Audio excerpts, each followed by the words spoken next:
भक्त बलि का अभूतपूर्व जन्म सृष्टि के अनगिनत रहस्यों में से एक है कर्मों का अदृश्य लेखा जोखा। ब्रह्मांड की हर आत्मा अपने कर्मों से ही अपना भाग्य बुनती है।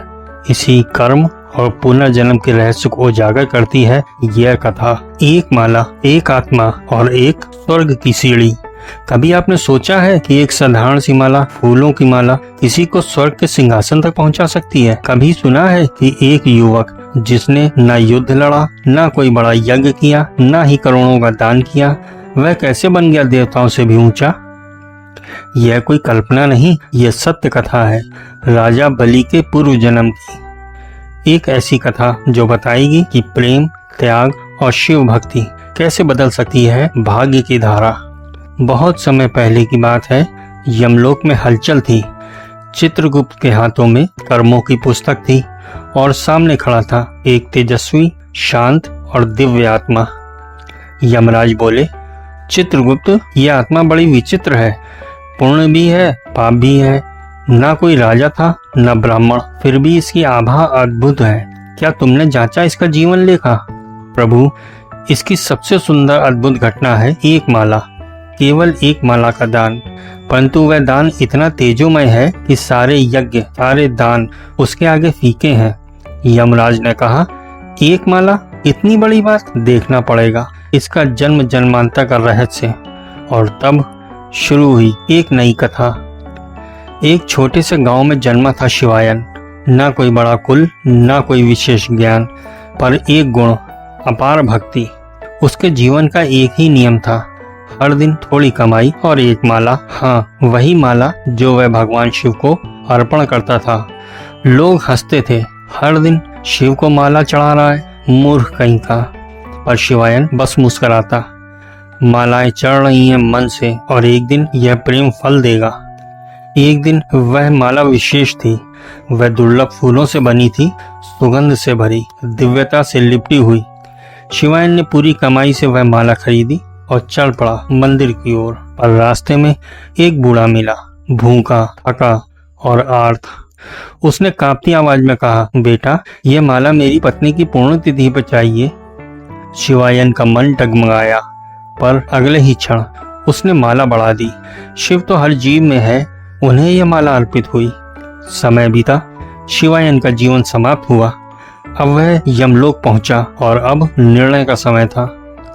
चित्रगुप्त बोले, प्रभु, यह माला उस आत्मा के अंतःकरण से अर्पित हुई थी। यह कोई साधारण दान नहीं, यह तो आत्मदान था। यमराज मौन हो गए। नारद जी वहां प्रकट हुए। स्वर्ग से मैं देख रहा था। एक दिन जब शिवायन ने वह माला छोड़ी, शिव स्वयं प्रकट हुए थे उस बूढ़े में, और वही प्रेम, वही त्याग इस आत्मा को आज दिव्य बना रहा है। और फिर ब्रह्मांड में एक आवाज गूंजी, इस आत्मा को एक और जन्म दिया जाए, जहां ये समर्पण और महानता को जीवन बना दे। और हुआ पुनर्जन्म राजा बलि के रूप में। बलि जिसने वामन को 3 पग भूमि दी, बलि जिसने स्वयं को अर्पित किया, बलि जिसने संसार को दिखाया कि त्याग से बड़ा कोई धर्म नहीं। श्रोताओं, यह केवल कथा नहीं, यह जीवन का दर्पण है।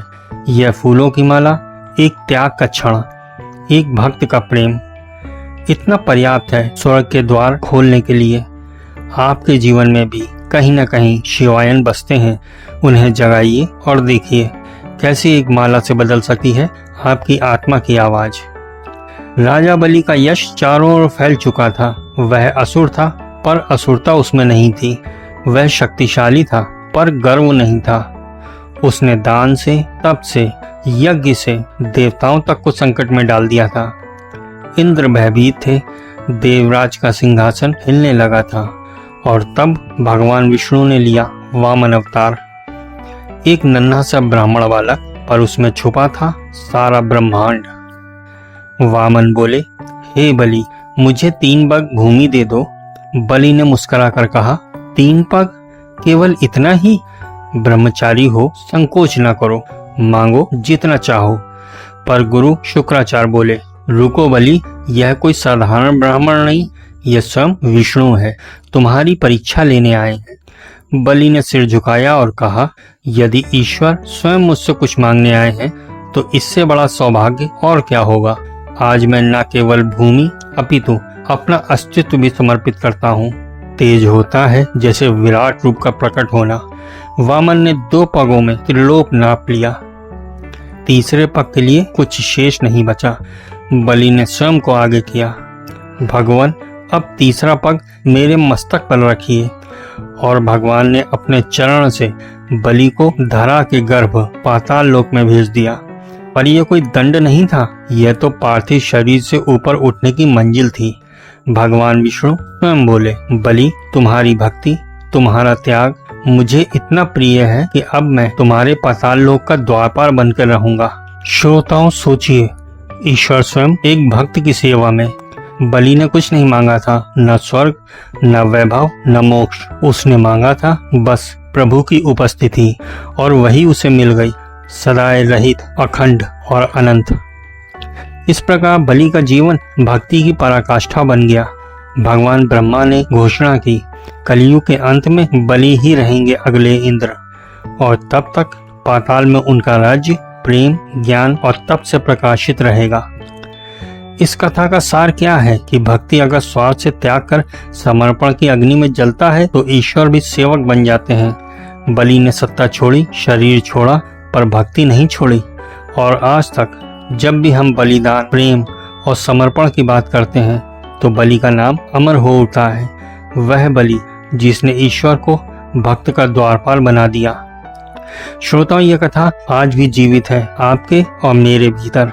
हर बार जब हम कोई कार्य निस्वार्थ करें, हर बार जब हम किसी के लिए अपने अहं को तोड़ें, हर बार जब हम प्रेम से कहें, प्रभु जो आपका है वही मैं हूँ, तो समझ लीजिए आपके द्वार पर भी ईश्वर खड़े हैं। बस पहचानने की देर है। कहते हैं कि पाताल लोक केवल अंधकार और राक्षसों का स्थान नहीं, वह भी एक जीवित चेतना का लोक है। और उस चेतना का राजा है महाबली बलि।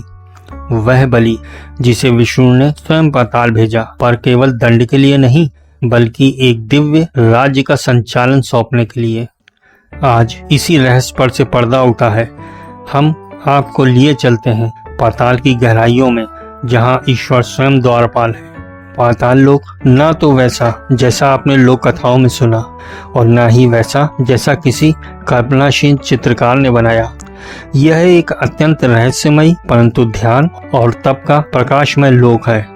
यहाँ अंधकार है, पर वह बाहरी नहीं बल्कि भीतर की आंखें बंद करने वाला मौन। राजा बलि यहाँ शासन करते हैं, पर उनका शासन शस्त्रों से नहीं, ज्ञान और विवेक से है। बलि की सभा लगती है, वहाँ न युद्ध की बातें होती हैं, न स्वर्ग पर अधिकार की योजनाएं। वहाँ होती हैं भक्ति पर विमर्श, दान पर चिंतन और आत्मा की गति पर मनन। तपस्वी, ऋषि, योगी जो भी आत्मसमर्पण के पथ पर चलते हैं, कभी कभी बलि उन्हें दर्शन देते हैं। उनकी दृष्टि में ना कोई बड़ा न छोटा, वह केवल एक बात देखते हैं, क्या ये आत्मा स्वयं को त्याग कर परम को समर्पित है। कई योगियों की यह अनुभूति है कि जब वे गहन ध्यान में जाते हैं तो एक तेजस्वी आत्मा उनके समक्ष प्रकट होती है। वह उन्हें पूछती है, क्या तुम त्यागने को तैयार हो, स्वयं को भी, अपनी भक्ति को भी। और यदि साधक कहे, हाँ प्रभु सब कुछ, तो वह आत्मा मुस्कुराती है और कहती है, अब तुम भी पाताल की अग्नि में तप कर अमृत बनोगे। वह आत्मा और कोई नहीं, राजा बलि ही होते हैं। बलि का शासन अनंतम है, क्योंकि वहाँ स्वार्थ नहीं है। वह स्वयं कहते हैं, इंद्र बनकर क्या करूँगा यदि मेरी आत्मा ईश्वर के चरणों में ना हो। उन्होंने स्वर्ग छोड़ा, शरीर छोड़ा, पर ईश्वर की सेवा नहीं छोड़ी, और प्रभु ने भी उन्हें छोड़ा नहीं। आज भी विष्णु बलि के पाताल लोक में द्वारपाल के रूप में खड़े हैं। क्यों? क्योंकि बलि ने प्रेम को अधिकार से ऊपर रखा। वह जानते थे भक्ति की सिद्धि सत्ता से नहीं, समर्पण से मिलती है। श्रोताओं, यह कथा केवल इतिहास नहीं, यह आत्मा की दिशा है। आज भी जब कोई भक्त सच्चे प्रेम से भगवान को पुकारता है और कहता है, हे प्रभु, मैं आपको पाने के लिए स्वयं को छोड़ने को तैयार हूँ, तो कहीं न कहीं बलि की पाताल नगरी में एक दीप जल उठता है। क्योंकि बलि केवल एक असुर नहीं थे, बल्कि वह आदर्श है जो हर उस आत्मा को दिशा देते हैं जो मोक्ष, ज्ञान और प्रेम के मार्ग पर है। और यही है राजा बलि की तीसरी लीला, पाताल का राज्य और आकाश से ऊंचा प्रेम। वह अब भी वहां है, उनकी चेतना अब भी सक्रिय है और उनका संदेश अब भी जीवित है। त्याग के बिना भक्ति अधूरी है और भक्ति के बिना जीवन अधूरा।